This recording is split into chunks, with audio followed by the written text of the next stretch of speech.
자, 오늘은 우리 한국에서 제일 좋아하는 제갈량을 다뤄보도록 하겠습니다. 우리 대한민국에서는 제갈량을 가장 좋아하더라고요. 물론 뭐 중국에서도 제갈량 좋아하고 일본에서도 좋아합니다. 중국은 관우를 제일 좋아하고 일본은 조자룡을 제일 좋아합니다. 제갈량은 한국. 아무래도 한국에서는 공부 잘하는 사람, 이런 학자형 스타일을 좋아하나 봐요. 학자 스타일. 우리 뭐 삼국지 게임 하시는 분들 보면은 삼국 게임에서 지력이 항상 100이죠. 100 이상 버프해가지고 이렇게 항상 똑똑하게 나오는 사람이 제갈량입니다. 게임에서마저도 100. 이런 제갈량이 세상에 나오게 된 계기가 이 삼고철효죠. 이 삼고철효의 뜻이 뭔가요? 어렵게 초가집을 3번 방문했다, 이런 뜻이죠. 요즘 인재 등용에서 이제 보스들이 좋은 인재를 등용할 때 이런 삼고철효했다 이런 말을 많이 활용합니다.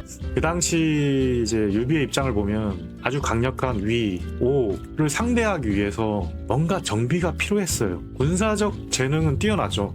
유비도 뭔가 국가를 만들어 보고 싶은 생각은 있는데 유년 시절부터 싸우러만 다녀가지고 노식 휘하에서 공부는 했다고 하지만 노는 걸 좋아했대요. 네, 정사에 보면은 어울리는 거. 그래서 이 대학자가 필요했던 것 같아요. 이 참모는 국가를 정비할, 한국에서 말하면 조선을 창업에 위대한 업적을 남긴 정도전 같은 사람. 물론 이방원한테 제거되지만 그런 인물로서 유비가 선택한 인물이 제갈량이 아닌가, 이런 생각은 듭니다. 한국 지연이에 보면 수경 선생, 사마이가 봉출을 얻으면 뭐 할 거다? 대상을 얻을 거다, 이런 얘기를 해줍니다. 지나가다가 얼떨결에 근데 유비가 얼떨결에 들은 걸 마음속에 깊이 간직하고 이 봉종이 누군가 궁금했는데 어디서 소문을 들었는지 제갈량이다, 이런 소문을 듣고 때마침, 아주 때마침 유비가 신야에 주둔하는데 제갈량이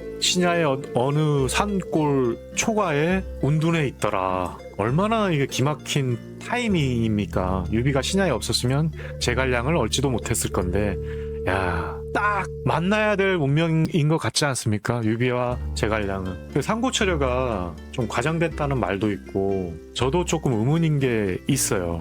이 제갈량이 아무리 나중에 동진 때 왕으로 추천되는데, 유선 때는 뭐 거의 섭정을 했으니까 왕에 가깝긴 하죠. 어쨌든 이거는 후의 일이고, 삼고철효 당시에 보면 제갈량은 아무런 업적이 없잖아요. 그죠? 무업적. 근데 유비가 3번씩이나 제갈량을 찾아갔다? 이게 좀 저는 의문이 듭니다. 근데 제갈량의 출사표에 보면 삼고철효 했다는 내용이 나오죠. 그러면 이게 또 삼고철효가 없었다, 이렇게 말하기도 좀 그래요. 문서로 남아있기 때문에. 그래서 삼고철효는 있었던 것 같은데 그 과정에서 조금 또 과장되거나 또 MSG를 좀 뿌리지 않았나, 이런 생각은 듭니다. 보면은 처음 첫 번째 갔을 때 없었고, 두 번째 갔을 때도 없었고, 세 번째 가보니 있어서 서로 얘기를 하다 보니까 마음이 맞아서 제갈량이 주군으로, 그렇죠? 뭐 삼겠다, 뭐 이런 표현을 하면서 유비군에 합류를 합니다. 그 당시 나이가 20대 중반, 참 업적도 없고 그냥 수경 선생이나 주변 평판만 듣고 유비가 아들뻘인 새파란 유생한테 가서 3번이나 읊조리면서 그렇게 했다는 거는 정말 유비가 정말 대단하다는 생각도 들고, 그만큼 제갈량이 대단했을까? 이런 생각도 듭니다. 제갈량이 그 정도 능력이 없고서야 유비가 과연 제갈량을 그렇게 3번이나, 이제 새파란 20대 청년에게 가가지고 3번이나, 한국에선 절대 안 되는 거죠. 네? 이런 일이 절대 없습니다. 한국에서는 한 살만 차이 나도 앞에 가가지고 형 대우해라, 아는 형 해라, 뭐 이렇게 하는 나라이기 때문에. 어쨌든 한국에서는 절대 일어날 수 없는 일인데 유비는 했다는 거죠. 한 알만도 한데, 저놈 있으면서 없는 척 하는구나, 이렇게 생각할 수도 있는데 그러지 않고 3번이나 찾아가서 결국은 제갈량을 얻습니다. 그렇기 때문에 저는 일단 가설을 해보면 제갈량은 20대 중반인데 정말 천재였을 거다. 언변이나 학문이 정말 남달랐을 것 같다. 이미 그 지역에서는 다 아는 사람은 아는, 그죠? 운둔했지만 아는 사람은 아는 천재였을 거다, 이런 생각은 들어봅니다. 그래도 3번이나 찾아가서 읊조리고 했다는 거는 조금 믿기진 않은데, 제갈량의 문서에 남아있기 때문에 우리 믿어주자고요. 예, 더 파면 좀 안 될 것 같고 어쨌든 삼고초려를 통해서 제갈량은 세상에 나옵니다. 그리고 이제 제갈량이 유비에게 천하 3분지 개론을 좀 설명을 해주죠. 천하를 3등분 해야 된다. 촉과 오가 연합을 해서 위를 견제하고 나중에 힘이 강대해지면 천하를 통일하는 걸로 다 먹어가지고 이런 전략을 유비에게 얘기를 해줍니다. 그리고 삼고초려 후에 제갈량이 제일 먼저 한 전투가 박망파 전투라는 게 있는데 이거는 정사에서 보면 제갈량이 했다는 기록이 없어요. 결국 제갈량은 보면 유비가 군사적 재능을 보고 뽑아온 건 아닌 것 같아요. 아까 말했듯이 약간 정도전 같은 느낌 이런 걸 보고 유비가 뽑았을 확률이 높아요. 그래서 이 박망파 전투도 유비에 대한 기록밖에 없는 것 같습니다. 유비가 실제 주장 총사령관, 총사이고 유비의 계략, 화공 이용해가지고 화우동과 우금을 물리쳤다. 이런 게 정설인 것 같아요. 제갈량은 좀 그건 없는 것 같고 그래서 박망파 전투에서 제갈량의 어떤 군사적 능력은 좀 과장된 거다. MSG를 좀 쳤다.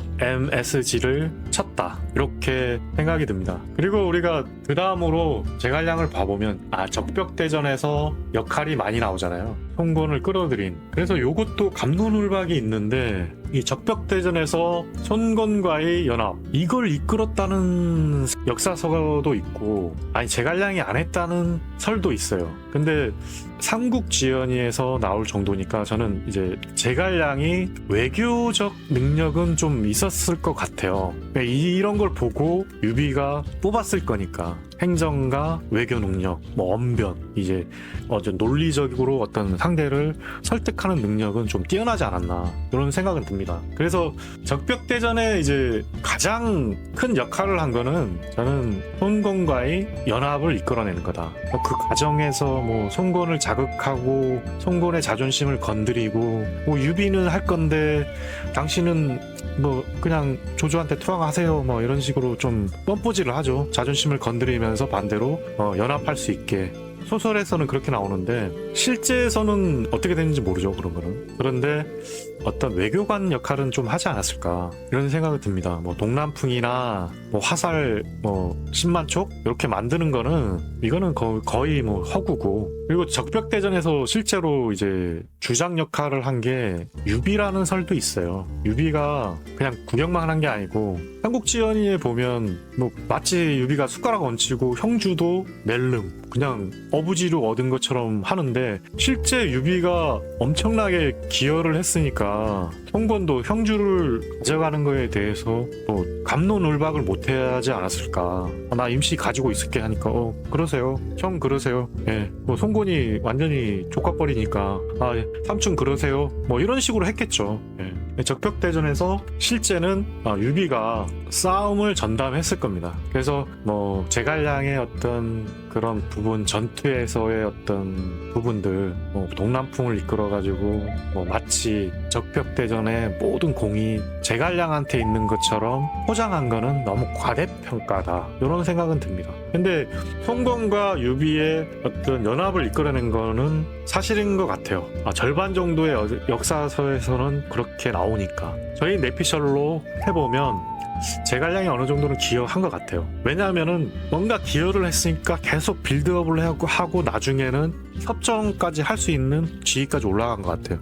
뭔가 공헌을 하지 않고 그냥 일반 공무원이었으면 그렇게까지 높은 자리까지 올라가지 않았을 건데 아마도 적벽대전에서 실제 싸움은 참가를 하지 않더라도 그런 외교적인 능력, 이 외교관 서희 같은 능력은 했을 것 같다. 그런 생각은 듭니다.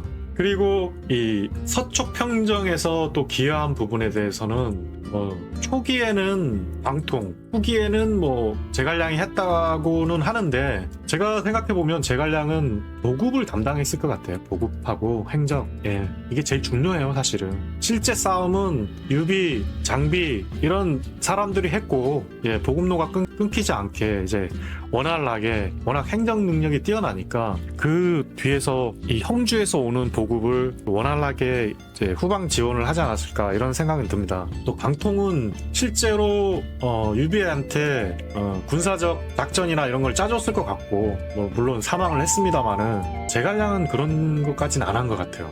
아직까지는 제가 보면 역사서에도 그렇고 제가 생각하는 것도 그렇고 근데 삼국지연의에서는 좀 후반기에는 유비를 도와가지고 실제 전투에 참가한 것처럼 나오지만 정사를 두져보면은 이거 보급행정 쪽에 더 가깝지 않나 국가를 통치하는 역할을 좀 담당하지 않았나 유비가 실제로 이제 전투에 직접 참여하고 자기가 싸우는 거는 진짜 잘하니까 유비가 싸움은 나야 나 뭐 이런 거죠. 대신 제갈량 너는 국가를 만들어 뭐 이런 거 아니겠습니까? 예, 내치를 잘해서 이제 국가의 기반을 다져라. 예, 그렇죠. 이성계가 싸움은 무지하게 잘하는데 뭐 부패 신하잖아요. 예, 아들한테만 지고 절대 져본 적이 없는 사람인데 이방원한테만 깨지죠. 아들한테 아이러니가 하게. 예, 아들이니까 못 뺐겠죠. 예.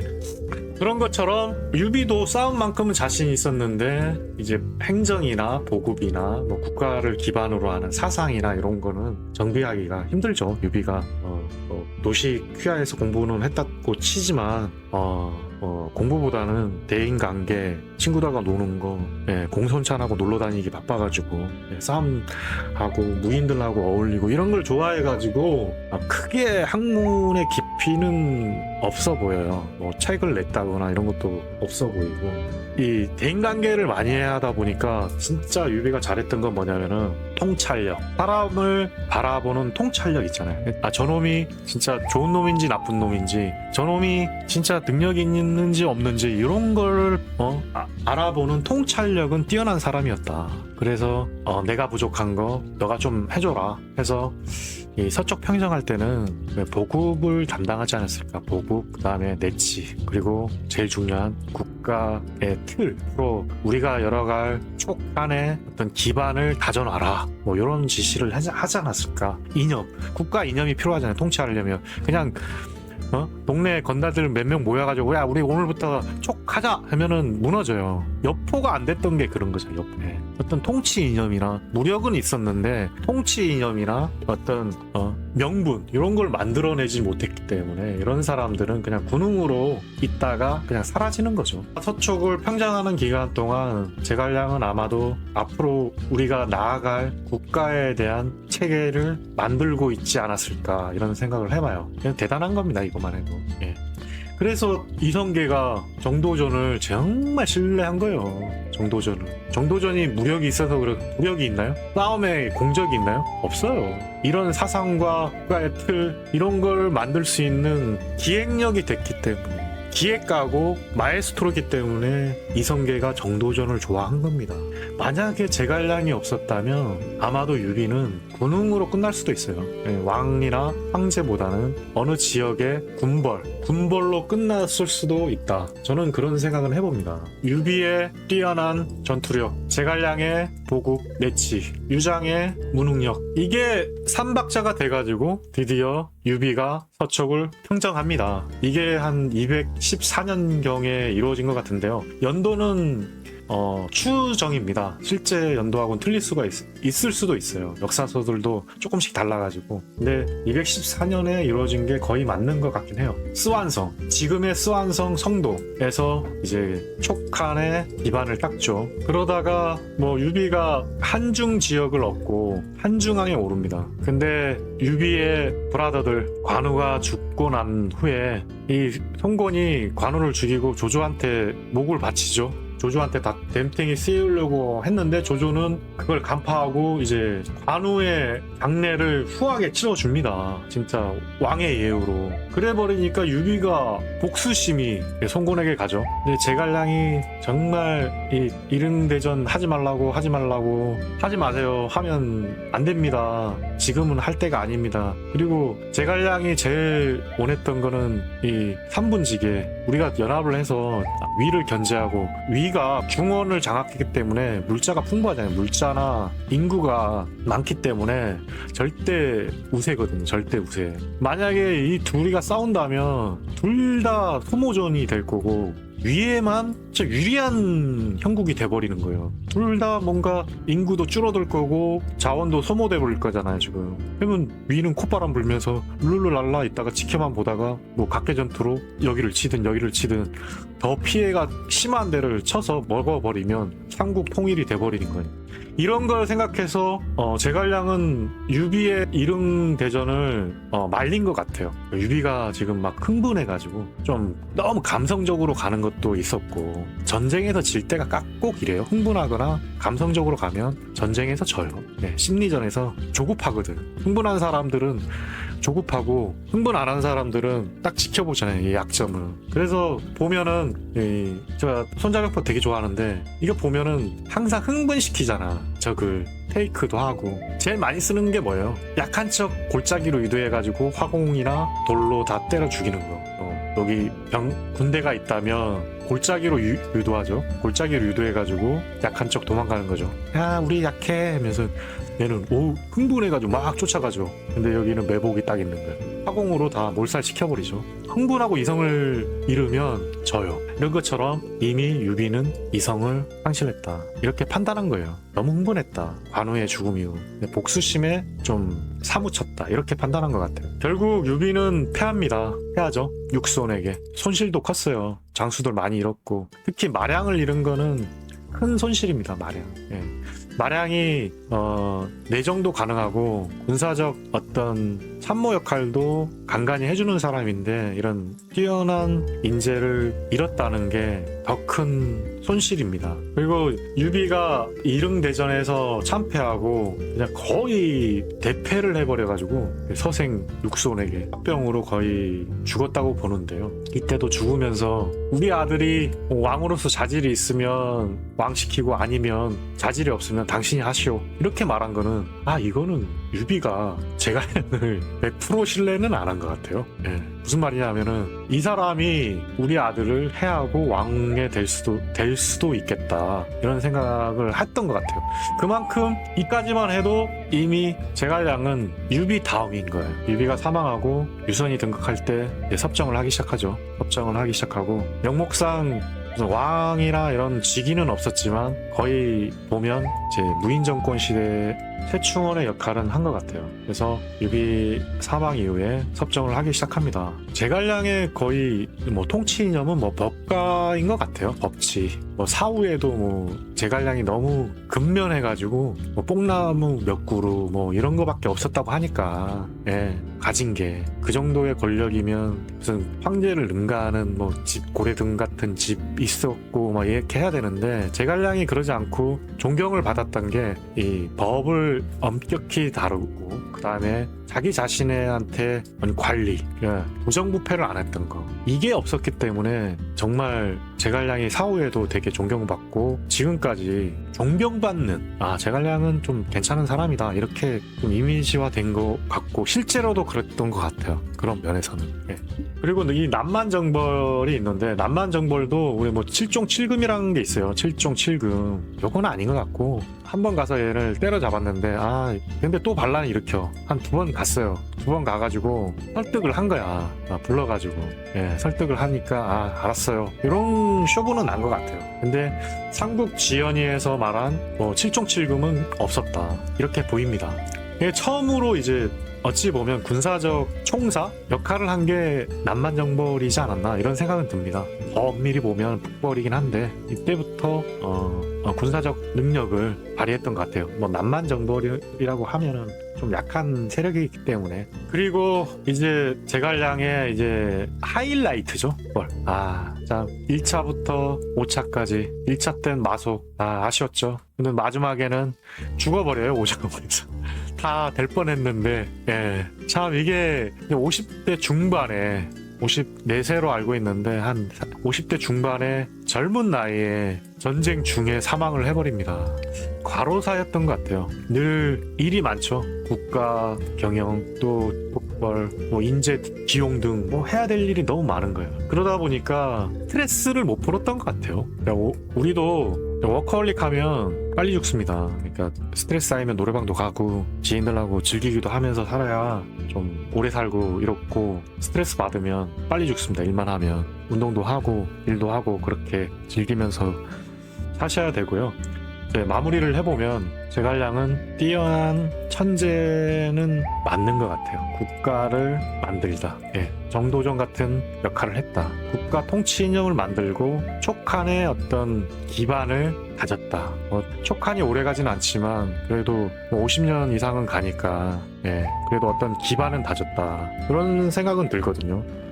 그러면서 그리고 제갈량은 검소했다. 자신에게 엄격, 그리고 공정. 이게 법치죠. 법치를 조금 강화했다. 엄격하고 검소하고 엄격하고 공정. 그리고 도전적인 것도 있어요. 항상 인구도 적잖아요, 위에 비해서. 그리고 물자도 적은데 공격했죠. 공격. 이런 거 보면 도전 정신이 뛰어났다. 그리고 아쉬운 거는 역시 제갈량이 너무 일찍 죽은 거예요. 54세에 사망한 거는 슬퍼요. 삼국지를 읽다 보면 너무 허망한 게 제갈량의 사망이에요. 유비의 사망보다 제갈량의 죽음으로써 삼국지는 거의 마무리가 되는 거고, 나중에 뭐 강유가 이어받지만 좀 맥 빠진 삼국지가 되기 시작한 거죠. 어떤 역량이나 이런 게 제갈량을 따라갈 수가 없고, 어찌 보면 강유는 군사적 능력만 조금 부각된 사람일 수도 있고, 어떤 통치 능력이나 이런 거는 역시 제갈량을 따라갈 수가 없는 사람이다 보니까 제갈량 사후에는 촉이 기울 수밖에